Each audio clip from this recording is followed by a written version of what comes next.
Հարգելի հետևորդներ, եթերում ABC լուրերի ժամը 12-ի թողարկումն է, ես Սվետլանա Պետրոսյանն եմ, նախ կարևորը համառոտ։ 21 ժամ բանակցություն և կրկին զրո արդյունք, Իսլամաբադում փակ դռների հետևում ինչու ԱՄՆ-ին ու Իրանին չհաջողվեց հասնել համաձայնության։ 11 ամիս կալանքի տակ, ինչպես է իրեն զգում Բագրատ Սրբազանը։ Թույլ տվեք հանգիստ աղոթել, ակցիա Սուրբ Աննա եկեղեցու մոտ, ինչու են երիտասարդները դուրս եկել լուռ ակցիայի։ Հունգարիան 16 տարի ղեկավարած Վիկտոր Օրբանը հրաժեշտ տվեց պաշտոնին, խորհրդարանական ընտրությունում նախնական արդյունքով հաղթել է ընդդիմադիր ՏԻՍԱ կուսակցությունը։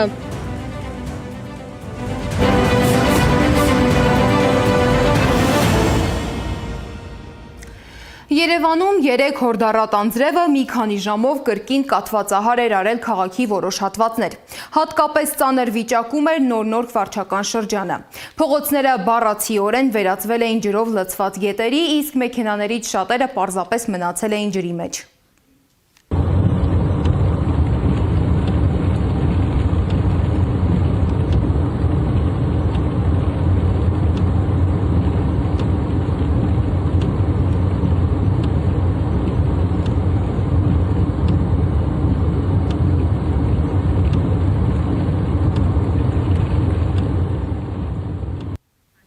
Հորդառատ անձրևից հետո օգնության են հասել փրկարարները։ Ներքին գործերի նախարարության փրկարար ծառայությունը տեղեկացնում է, որ Երևանի, Սևանի և Գյուրջան փողոցներում անձրևաջրերի մեջ արգելափակված մի շարք մեքենաներ դուրս են բերվել ջրից։ Ֆոտոլրագրող Գագիկ Շամշյանն էլ տեսանյութ է հրապարակել Նորքից, որտեղ փրկարարները հատուկ տեխնիկայի օգնությամբ փողոցում առաջացած գետից հանում են այսպես ասած սուզված մեքենաները։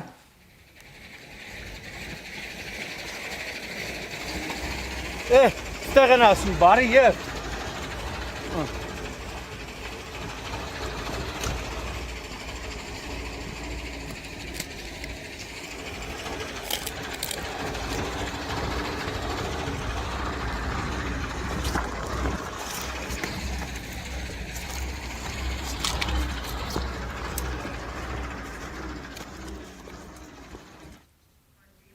Երևանում ստեղծված վիճակը քննարկվել է նաև այսօր քաղաքապետարանի գործակարգավարական նիստում։ Քաղաքապետ Տիգրան Ավինյանը նիստի սկզբում հետաքրքրվել է, հատկապես Գյուրջան փողոցում ինչ վիճակ է ստեղծվել և ինչ խնդիրներ են առաջացել երեկվա անձրևից հետո։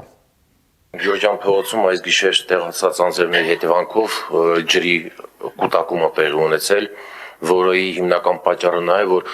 այդ հարակից տարածքում գտնվող այդ լանջերից հողի եւ քարի զանգված է բերել հերթական անգամ, այս արդեն կրկնվել է, բերում է այնց անձրևատար ընդունիչների վրա կուտակվում է, որից հետո ջրի կանգ առաջանում, այսինքն մասնագետը այնց որ տեղում արդեն հայտնվում են, մաքրում են այդ ցանցերը, որից հետո արդեն ջուրը հեշտությամբ կլանվում է։ Հիմնական պատճառը եղել է քարերը եւ լանջերից եկած բերված հողը։ Իսկ ինչ լուծում ենք պատկերացնում առհասարակ։ Տեղային լուծման պայման կգտնենք, արդեն վիոլայի մասնագետների նախնական պայմանավորվածություն ենք, մի հատ գնանք տեղում ուսումնասիրենք, հավանաբար անձրևընդունիչ ցանցերի քանակը ավելացնենք եւ որպեսզի կարող այդ ջրի քանակը ավելի շատ մեծ քանակությամբ կլանի։ Մինչ Երևանում փողոցները ջրով են լցվել, Հայաստանի որոշ մարզերում եղանակը լրիվ այլ տեսք ունի։ Վարդենիսի Ծովակ գյուղից մեր հետևորդներից մեկը մեծ տեսանյութ է ուղարկել, որտեղ երևում է գյուղում ձյուն է գալիս։ Տեսանյութը դիտենք առանց մեկնաբանության։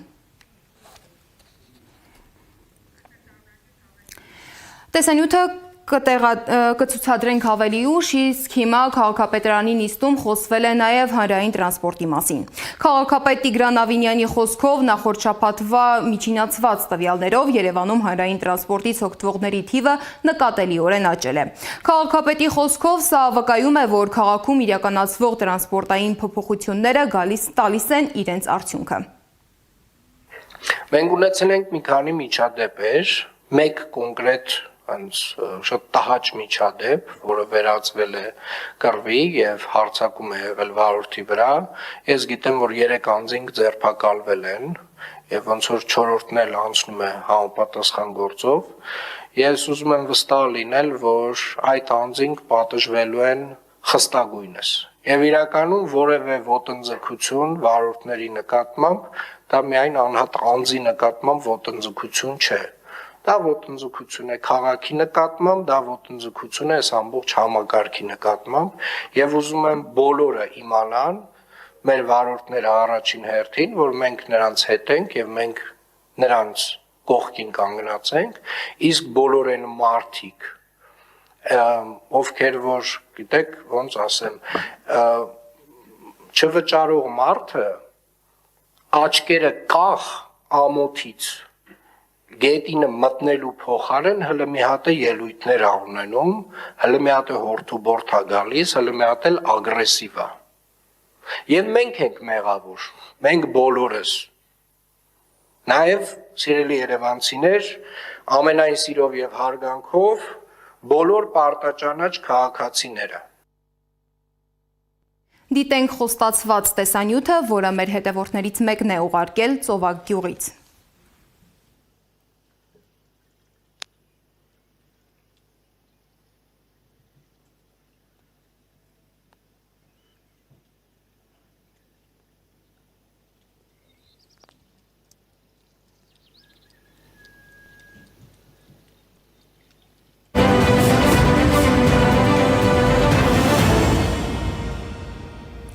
Վանդալիզմի հերթական դեպքն է արձանագրվել Արցախում։ Ադրբեջանցիները Ստեփանակերտում հիմնահատակ ավերել են Սուրբ Հակոբ եկեղեցին։ Արցախի թեմը ահազանգ է հնչեցրել նշելով, որ այս եկեղեցին տարիներ շարունակ եղել է Ստեփանակերտի հոգևոր կյանքի կարևոր կենտրոններից մեկը։ Թեմի հայտարարության մեջ նշվում է, որ եկեղեցու ավերումը մշակութային ժառանգության ոչնչացման շարունակական քաղաքականության հերթական դրսևորումն է։ Թեմը միջազգային կառույցներին կոչ է արել միջամտել եւ կանխել այս գործընթացը։ Համակարգված, նպատակային եւ պետական մակարդակով իրականացվող մշակութային այս ցեղասպանությունը շարունակվում է ամբողջ աշխարհի աչքերի առաջ, որի խոսուն վկաներն են նաեւ հիմնովին ավերված Շուշիի Սուրբ Հովանես Մկրտիչ, Տանձատափի Մոխրենես գյուղի Սուրբ Սարգիս, Բերձորի Սուրբ Համբարձման, Մեխակավանի Զորավոր Սուրբ Աստվածածին եկեղեցիներ ու բազմաթիվ այլ սրբավայրեր։ Ինչքան էլ անարձագանք մնան մեր արդար դատապարտումներն ուղված մշակութային եղեռնի հետևողական շարունակությունը, չկանխող համաշխարհային կառույցներին, որոնք ստանձնել են այդ պարտականությունը, մենք ավետարանական այրի կնոջ պես անընդհատ պահանջելու ենք մեր արդար դատն ու իրավունքը։ Ուստի վերստին կոչ ենք անում միջազգային համապատասխան կառույցներին միջամտելու դադարեցնել այս ակնհայտ վանդալիզմը եւ կանխել համաքրիստոնեական արժեք հանդիսացող արցախյան հոգևոր մշակութային ժառանգության ոչնչացումը։ Մայրաթոր Սուրբ Էջմիածնում Հայաստանի տարբեր թեմերից ուխտի եկած շուրջ 650 երիտասարդների հետ հանդիպման ժամանակ ամենայն հայոց կաթողիկոս Գարեգին II-ը խոսել է եկեղեցու շուրջ ստեղծված իրավիճակի մասին։ Կաթողիկոսի խոսքով վերջին շրջանում Հայաստանում եկեղեցին եւ հոգևորականները ենթարկվում են ճնշումների։ Վերջին մեկ տարում ականատես ենք աննախադեպ ճնշումների։ Եպիսկոպոսների անօրինական ձերբակալությունների, հոգևոր սպասավորության իրականացման ուղղված արհեստական խոչընդոտների, մեր հնամենի վանքերի ու եկեղեցիների բռնազավթման փորձերի։ Իշխանությունների ակնհայտ հովանավորչությամբ Մասյացոտնի թեմի առաջնորդի պաշտոնից ազատված եւ կարգալույց հռչակված անձը շարունակում է զավթված պահել առաջնորդարանը եւ դատարանի ու հարկադիր կատարումն ապահովող ծառայության ապօրինի որոշումներով, աշխարհիկ կարգավիճակով գործել որպես թեմակալ առաջնորդ։ Այսօր էլ հայ եկեղեցին մնում է մեր ազգային վերելքի նախանձախնդիր սպասավորը, մեր երկրի զորացման, հասարակական համերաշխության անդավաճան ջատագովը եւ շարունակելու է պաշտպանել մեր ազգային իրավունքները, իղձերն ու նպատակները։ Իսկ շուրջ 11 ամիս կալանավորված Բագրատ Սրբազանին տեսակցել է Ազգային ժողովի Հայաստան խմբակցության падգամավոր Գեղամ Մանուկյանը։ Падգամավորի խոսքով Սրբազանն ուժեղ է, շարունակում է մնալ ամուր եւ պատրաստ պայքարի։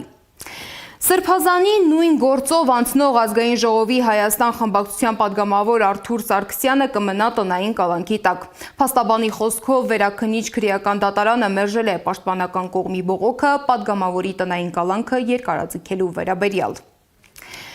Ծաղկազարդի օրը Սուրբ Աննա եկեղեցում տեղի ունեցած միջադեպից հետո կալանավորված 18-ամյա Դավիթ Մինասյանի համար 3 Երևանի Սուրբ Աննա եկեղեցու մոտ լուր ակցիա է կազմակերպվել։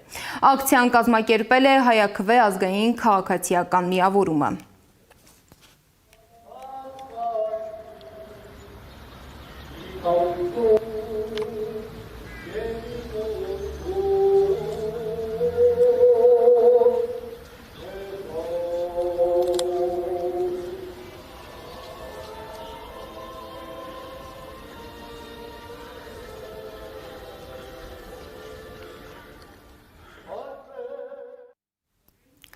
Այսօր առավոտյան Դավիթ Մինասյանին այցելել է նրա փաստաբանը։ Փաստաբան Լուսինե Մարտիրոսյանի խոսքով երիտասարդի առողջական վիճակում փոփոխություն չկա։ Նա ունի գլխացավեր ու գլխապտույտ։ Ի դեպ, այս պահին Դավիթ Մինասյանի դասընկերներն ու նրանց ծնողները բողոքի ակցիա են անցկացնում դատախազության շենքի դիմաց։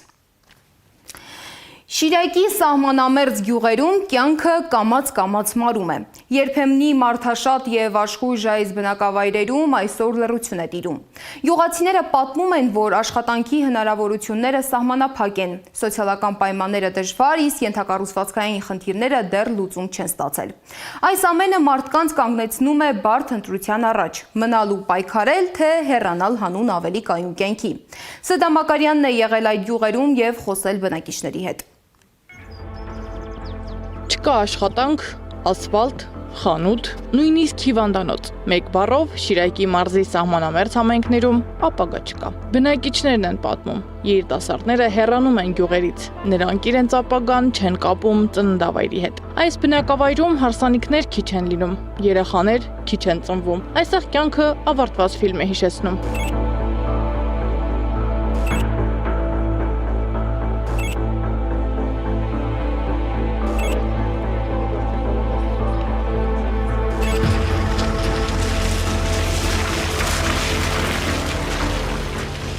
Շիրակի մարզի սահմանամերձ համայնքներում դատարկվող գյուղերի պատկերն օրեցօր ավելի տեսանելի է դառնում։ Տասնամյակներ առաջ աշխույժ ու բնակեցված այս բնակավայրերը այսօր կանգնած են դատարկվելու շեմին։ Գյուղացիների խոսքով հիմնական պատճառը տնտեսական հնարավորությունների բացակայությունն է։ Գյուղատնտեսությունը, որը տարիներ շարունակ եղել է այս համայնքների ապրուստի հիմնական աղբյուրը, այլևս բավարար եկամուտ չի ապահովում։ Անասնապահությունն ու հողագործությունը հաճախ կախված են եղանակային պայմաններից ու շուկաների անկայունությունից։ Գյուղում ամեն ինչի պակաս է կա,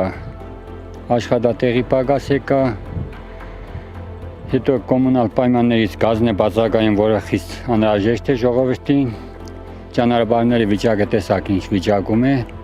ցեխի չոմրի մեջ ամբողջ ժողովուրդը չգիտե ինչ անի, առանձնապես հետ են խնդիրները, գազը, ճանապարհները, աշխատանքի բացակայությունը, ցածր վարձատրություն աշխատանքի որոշ տեղ լինելու դեպքում։ Դա հիմնական խնդիրները։ Բնակչությունը 400 հոգի է, բնակչությունը գրանցված, բայց 100-120 հոգին չեն ապրում ընդհանրապես ճյուղում։ Արտերկրները Ռուսաստան, Արտասահման կարիքից ելնելով մարդիկ գնացել են։ Մյուս կարևոր խնդիրներից է սոցիալական ենթակառուցվածքների բացակայությունը։ Դպրոցների, բուժկետերի եւ տրանսպորտային կապի սահմանափակ լինելն ավելի է խորացնում մեկուսացված լինելու զգացումը։ Շատ ընտանիքներ ստիպված են լինում ընտրել մնալ դժվար պայմաններում, բայց ծննդավայրում, թե տեղափոխվել ավելի մեծ քաղաքներ աշխատանքի եւ կրթության հնարավորությունների համար։ Այս գյուղի ապրուստի միջոցը անասնապահությունն է։ Դե բնական է երիտասարդությունն էլ առաջներում երիտասարդությունը ուրիշ ձև են մտածել, հիմա ուրիշ ձևի։ Բնական է հիմա ձգտում են քաղաքներ։ Խորհրդային միության ժամանակ եղա ռայոնը երգատ գործարանուներ ռայոնը, բայց հիմա ռայոնն է աշխատանքը շատ քիչ է, դրա համար երիտասարդությունը ձգտում է քաղաքներում։ Հիմնականում Երևանն էլ, Լեննագանն էլ այդքան չէ, իշքան Երևանը են ձգտում։ Շիրակցի այս կինն իր 4-ամյա թոռան հետ միայն տեսակապի միջոցով է խոսել։ Երբեք չի գրկել, չի գնացել հետը զբոսնելու։ Երեխաներն արտերկրում են օրվա հացի գումարն աշխատում։ Ասում է, իր երեխաների նման շատերն են հեռացել գյուղից։ Հա, ես երկու տղա ունեմ, երկուսս է Ռուսաստան 15 տարի էստեղ չեն։ Այն ժամանակ կերտային գուկան հույսով ընդրվանք 18 թվի հեղափոխությունին, ես էլ եմ մասնակցել ավելի լավ երգիր ունենանք, բայց արդյոք ավելի լավ է, թե ավելի վադի են կերտում։ Բնակիչները նշում են նաև, որ պետական աջակցության ծրագրերը հաճախ չեն հասնում այս գյուղերին կամ չեն տալիս շոշափելի արդյունք։ Ասում են, խոստումներ շատ են լսել, բայց իրենց առօրյայում փոփոխություն չեն զգում։ Աշխատատեղի ստեղծման, ենթակառուցվածքների զարգացման ծրագրերի բացակայությունը մարդկանց ավելի է հիասթափեցնում եւ խորացնում անվստահությունը վաղվա օրվա նկատմամբ։ Աշխատատեղ չկա, ժողովուրդը մնացել են առանց աշխատատեղ, ով ելնում Ռուսաստան երթնվան գործ չունին, մարդիկ մնացել են, էլ էդիկ էի, խնդրում էր աշխատատեղն է, ժողովուրդը աշխատեր, այդքան բան է քուր։ Սովխոզ կար, բեն ժամանակ աշխատում էին, անասունները կար, լրիվ գյուղացիներին աշխատատեղ կար, բան գյուղապետարան կար, աշխատում էին նմի, սա խոշորացրեցին գյուղապետարները մնացել է մյոյքի մեջ քուրնելի, պրոբլեմ չկա, լավ աշխատում է, բայց միացրեցին էլ աշխատատեղ չկա պես գյուղի մեջ է։ Եթե այս տեմպը պահպանվի, Շիրակի սահմանամերձ համայնքներում բնակչության նվազումը կշարունակվի։ Իսկ դա արդեն ոչ միայն սոցիալական խնդիր է, այլ նաև պետության համար երկարաժամկետ մարտահրավեր։ Սեդամ Ակարյան, Տարոն Ղանդիլյան, Գեղամ Ղազարյան, ABC Media։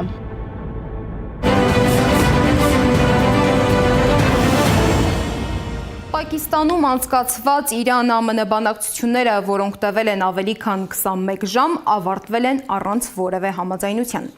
Չնայած դրան, տարածաշրջանում դեռ պահպանվում է փխրուն հրադադարը։ Թրամփի խոսքով ընդամենը մի քանի ժամից ԱՄՆ-ն կսկսի Իրանի նավահանգիստների շրջափակումը։ Իրանի արտաքին գործերի նախարար Աբբաս Արաղչին արձագանքել է Պակիստանում ԱՄՆ-ի հետ բանակցությունների ձախողմանը եւ իրանական նավահանգիստներն արգելափակելու ԱՄՆ-ի սպառնալիքին։ Նրա խոսքով ԱՄՆ-ն ոչ մի դաս չի քաղել եւ բարի մտադրություններն առաջացնում են բարի մտադրություններ, իսկ թշնամանքը ծնում է թշնամանք։ Վերջին 47 տարվա ընթացքում ամենաբարձր մակարդակով ինտենսիվ բանակցությունների ընթացքում Իրանը բարեխղճորեն գործակցել է Ամերիկայի Միացյալ Նահանգների հետ, ձգտելով վերջ դնել պատերազմին։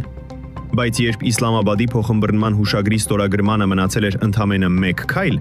մենք բախվեցինք մաքսիմալիզմի, նպատակների փոփոխության եւ Ամերիկայի Միացյալ Նահանգների կողմից շրջափակման։ Քաղաքական վերլուծաբան Հակոբ Բադալյանի խոսքով այս փուլից արագ արձագանք սպասելը իրատեսական չէր, քանի որ գործընթացում ներգրավված են ոչ միայն ԱՄՆ-ն ու Իրանը, այլև այլ տարածաշրջանային եւ միջազգային ուժեր, որոնց շահերը հաճախ հակասում են միմյանց։ Ամերիկայի Միացյալ Նահանգների պատվիրակության ղեկավար, փոխնախագահ Վենսը, հայտարարել է, թե լավ է, որ խոսել են ավելի քան 21 ժամ, բայց վատ է, որ չեն հասել համաձայնության։ Իհարկե, այս հայտարարությունը կարծես թե ավելի շատ քարոզչական է, որ հանկարծ Թրամփի տրամադրությունը չընկնի, որովհետև բանակցության ապարդյուն լինելը կարող է նշանակել, որ Թրամփը շարունակում է մնալ պատերազմի ճահճում։ Իսկ հենց դա գուցե լավ նորություն է Ամերիկայի Միացյալ Նահանգների համար, քանի որ միայն այդ ճահճում Թրամփի խեղդվելն է, որ շանս կստեղծի նրա եւ ամերիկա-իսրայելական մահացու գրկախառնությունից ազատվելու համար։ Իսկ իրանագետ Վարդան Ոսկանյանի կարծիքով բանակցությունների բարդացման պատճառներից մեկը նաև Հորմուզի նեղուցի հարցն է։ Նրա խոսքով մինչ պատերազմը այս թեման բանակցությունների օրակարգում գրեթե չէր քննարկվում, քանի որ Իրանը չէր վերահսկում նեղուցը։ Այժմ իրավիճակը փոխվել է եւ այն դարձել է առանցքային թեմաներից մեկը։ Իսկ Ռուսաստանի նախագահ Վլադիմիր Պուտինը Իրանի նախագահի հետ հեռախոսով զրուցելիս հայտարարել է, որ Մոսկվան պատրաստ է աջակցել հակամարտության քաղաքական եւ դիվանագիտական կարգավորմանը։ Կրեմլի հաղորդմամբ երկու երկրների ղեկավարները քննարկել են Մերձավոր Արևելքում ստեղծված վիճակը եւ ընդգծել տարածաշրջանում արդար եւ երկարատև խաղաղության հաստատման կարեւորությունը։ Միջազգային մյուս լուրերը ռեպորտաժում։ Դոնալդ Թրամփը հայտարարել է, որ Միացյալ Նահանգների ռազմածովային ուժերը կսկսեն շրջափակել Հորմուզի նեղուց մտնել կամ դուրս գալ փորձող բոլոր նավերը։ Նա նշել է, որ շրջափակումը կսկսվի շուտով եւ այլ երկրներ կմիանան դրան։ Թրամփը նաեւ հրամայել է ռազմածովային ուժերին նույնականացնել եւ կալանել միջազգային ջրերում գտնվող այն նավերը, որոնք Իրանին վճարել են նեղուցով անցնելու համար։ Ցանկացած իրանցի, ով կրակ կբացի մեզ կամ խաղաղ նավերի վրա, ուղիղ դժոխք կուղարկվի, հավելել է Թրամփը։ Ապրիլի 11-ից 12-ին Պակիստանում կայացած Միացյալ Նահանգներ-Իրան բանակցությունների արդյունքներին անդրադառնալով նա ասել է, որ կողմերը չեն կարողացել համաձայնության գալ միջուկային հարցի շուրջ։ Ի պատասխան Իրանի Իսլամական Հանրապետության պահապանների կորպուսը հայտարարել է, որ Իրանը լիակատար վերահսկողություն ունի Հորմուզի նեղուցի նկատմամբ։ Իրանն Իսլամաբադում կայացած բանակցության ընթացքում առաջ է քաշել հակամարտության խաղաղ կարգավորման թեզեր, սակայն ամերիկյան կողմին չի հաջողվել շահել Թեհրանի վստահությունը, հայտարարել է իրանական պատվիրակության ղեկավար, Իրանի խորհրդարանի խոսնակ Մոհամմադ Բաղեր Ղալիբաֆը։ Իրանն ու Միացյալ Նահանգները մի շարք հարցերի շուրջ եկել են համաձայնության, բայց առանցքային 2-ից 3 հարցերի մասով նրանց տեսակետները որևէ կերպ չեն համընկել։ Այս հայտարարությունն էլ արել է Իրանի արտաքին գործերի նախարարության պաշտոնական ներկայացուցիչ Էսմայիլ Բաղային։ Իսրայելի պաշտպանության բանակի գլխավոր շտաբի պետ Էյալ Զամիրը հրամայել է նախապատրաստվել մոտ ապագայում Իրանի դեմ ռազմական գործողությունների հնարավոր վերսկսմանը եւ բարձր մարտական պատրաստության վիճակի անցնել։ Գլխավոր շտաբի պետն այս հրամանը տվել է Իսլամաբադում տեղի ունեցած բանակցությունների ձախողումից հետո։ Լիբանանի վարչապետ Նավավ Սալամը հետաձգել է այցը Վաշինգտոն երկրի անվտանգային մարտահրավերներով պայմանավորված։ Հաշվի առնելով ստեղծված ներքաղաքական վիճակը եւ Լիբանանի ժողովրդի անվտանգությունն ու միասնությունը պաշտպանելու իմ պարտականությունը որոշել եմ հետաձգել իմ այցը, գրել է նա X սոցցանցում։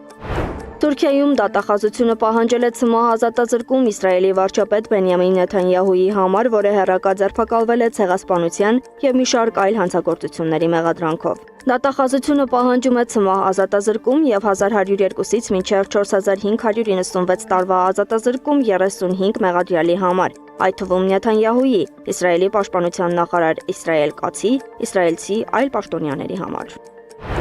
Իսպանիայի գյուղերից մեկում այրել են Բենյամին Նեթանյահուի խրտվիլակը։ Հունգարիայում կայացած ընտրությունների արդյունքում Պետեր Մադյարի ընդդիմադիր Տիսա կուսակցությունը կարողացել է ապահովել խորհրդարանական մեծամասնություն։ Վարչապետ Վիկտոր Օրբանը եւ նրա Ֆիդես կուսակցությունը, որոնք իշխանության գլուխ են 16 տարի, արդեն ընդունել են իրենց պարտությունը եւ խոստացել շարունակել իրենց աշխատանքը որպես ընդդիմադիր։ 175-ը 175-ի դիմաց Ռուսաստանն եւ Ուկրաինան գերիների փոխանակում են իրականացրել։ Զարա Սարգսյան, Անահիտ Սարգսյան, Նոնա Գևորգյան, ABC Media։ Այս ժամի համար նախատեսել էինք այսքանը, շարունակեք հետևել սոցիալական բոլոր ցանցերում կամ այցելեք մեր պաշտոնական կայք www.abcmedia.am։ Շնորհակալություն, որ մեզ հետ էիք, ABC լուրերի հաջորդ թողարկումը ժամը 15-ին է։ Կհանդիպենք։